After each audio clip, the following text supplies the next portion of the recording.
भारत को जिस लम्हे का इंतजार था वो लम्हा आखिरकार आ ही गया।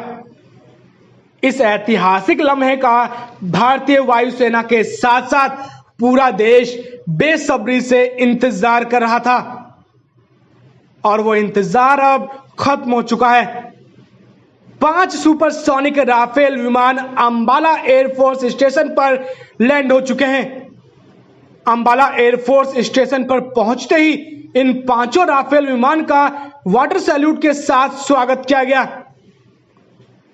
यूएई से उड़ान भरने के बाद करीब 3 बजे के आसपास ये 5 राफेल विमान अंबाला एयरफोर्स स्टेशन पर लैंड हुए। 5 राफेल फाइटर विमान को 2 सुखोई 30 MKI विमान एस्कॉर्ट कर रहे थे। अंबाला एयरफोर्स स्टेशन पर सुरक्षित लैंडिंग से 5 सुपरसोनिक राफेल विमान अब भारतीय वायुसेना के बेड़े में शामिल हो गए हैं। राफेल के आने से भारतीय वायुसेना की ताकत भी काफी ज्यादा बढ़ गई है। 5 राफेल की सुरक्षित लैंडिंग के वक्त भारतीय वायुसेना प्रमुख RKS भदौरिया और तमाम वायुसेना अधिकारी भी मौजूद रहे। 5 राफेल विमान को लाने वाली टीम की अगुवाई वायुसेना अधिकारी हरकीरत सिंह ने की। हम आपको बता दें कि अंबाला में मौसम खराब के चलते राफेल को जोधपुर में लैंडिंग करवाने के कयास लगाए जा रहे थे, लेकिन जिस वक्त राफेल लैंड हुआ उस दौरान अंबाला में मौसम साफ था। आज भारत के लिए बहुत ही गौरवान्वित वाला क्षण था। आज भारत के लिए बहुत ही गौरवान्वित वाला क्षण है, क्योंकि राफेल की एंट्री से अब दुश्मनों के लिए खतरे की घंटी बज चुकी है। अब दुश्मनों को उन्हीं की भाषा में जवाब देने के लिए और अब एक ही बार से दुश्मनों का इलाज होगा।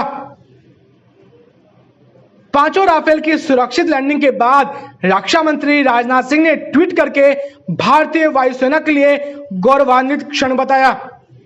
इसके साथ साथ उन्होंने ट्वीट करके दुश्मनों को भी कड़ा संदेश दिया। उन्होंने कहा कि भारत में राफेल लड़ाकू विमानों का पहुंचना हमारे सैन्य इतिहास में एक नए युग की शुरुआत है। यह मल्टी रोल एयरक्राफ्ट निश्चित ही हमारी वायुसेना की ताकत को बढ़ाएंगे।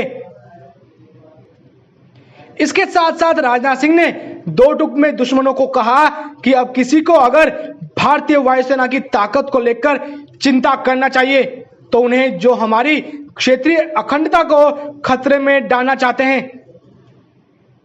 इसके साथ साथ उन्होंने कहा कि मैं भारतीय वायुसेना को बधाई देता हूं।